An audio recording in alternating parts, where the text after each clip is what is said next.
Welcome back. AP ప్రభుత్వం విడుదల చేసిన జీవో నెంబర్ 396ను వెంటనే రద్దు చేయాలి అంటూ దస్తావేజు లేఖర్లు ఆందోళనకు దిగారు. ఎన్టీఆర్ జిల్లా జగ్గయ్యపేటతో పాటు కృష్ణా జిల్లా గన్నవరం సబ్ రిజిస్టర్ కార్యాలయాల ముందు ధర్నాలు నిర్వహించారు. జీవో 396 అమలుతో దస్తావేజు లేఖర్లు, కంప్యూటర్ ఆపరేటర్ల జీవనోపాధి దెబ్బతింటుందని, ప్రజల ఆస్తుల భద్రత కూడా ప్రమాదంలో పడుతుందని వారు ఆందోళన వ్యక్తం చేశారు.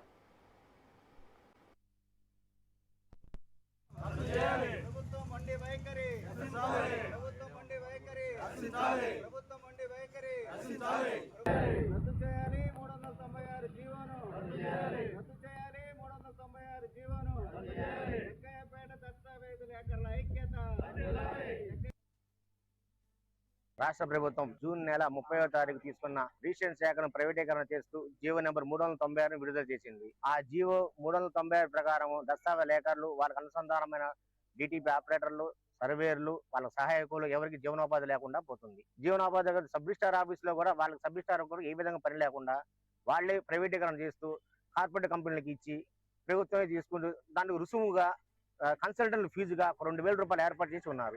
దీని విధంగా మేము జిల్లా వ్యాప్తంగా, రాష్ట్ర వ్యాప్తంగా ఈ నెల 20వ తారీఖు నుండి 31వ తారీఖు వరకు ఈ శాంతియుత ధర్నా చేయడం నిర్ణయించుకున్నాము. అందువల్ల ఈ విధంగా ఈ రోజు మొదటి రోజు కాబట్టి ఈ విధంగా మేము తెలియపరుస్తున్నాము. అందరూ రాష్ట్ర ప్రజలు, కక్షిదారులు అందరూ మాకు సహాయ సహకారం అందించాలని కోరుతున్నాము.